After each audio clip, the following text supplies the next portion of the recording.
Alright, so in this video we're here to talk about our essays for this class. Well, guess what? There are three, okay? The first one is called an illustration example essay, okay? That's the first one. The second one is called a comparison contrast essay, alright?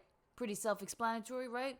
Third one is called an argumentative essay. This is the one that you're most likely familiar with already, alright? So let's kind of dig into these each a little bit deeper now. So let's start with the illustration example essay.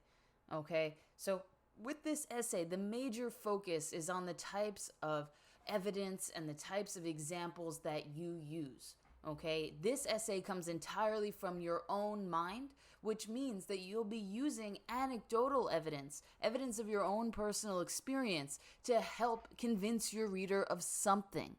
Okay, so you want to make sure that you have that in your mind.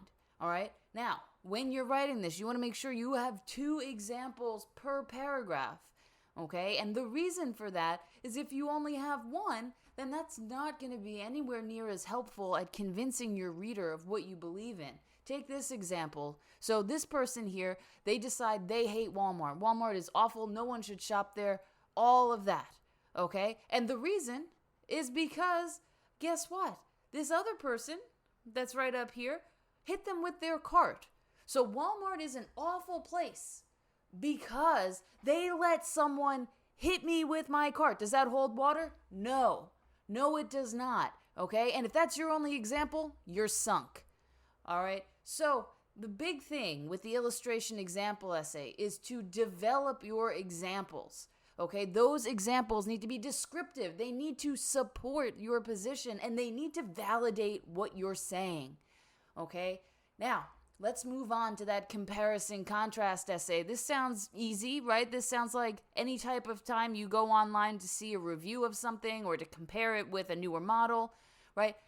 But this is different, okay? Our main focus here is organization. And the reason for that is that we don't want to have this tennis match. Okay, yeah, these are tennis rackets. Yes, the one on the right looks kind of like the ghost from Mario, but we'll roll with it, right? You don't want to have that back and forth, back and forth. This one is this one's that, this one's that. You'll end up with a muddled mess that looks a lot like this, right? Where they're overlapping each other, almost talking over one another if you want to put it into conversational terms. So the big thing here is about how to organize your ideas in a way that's clear for your reader, right? And does not make them do this, right? Just like you don't want to blow their mind in a bad way. Okay? So keep your ideas organized, keep them clear, keep them separate from one another. All right? You're comparing 2 things. Compare the 2 on their own merits, not mushed together. You pick a plan, you have 2 to choose from, and you'll hear more about that later in term, but pick that plan and then follow it. Okay? Follow that plan.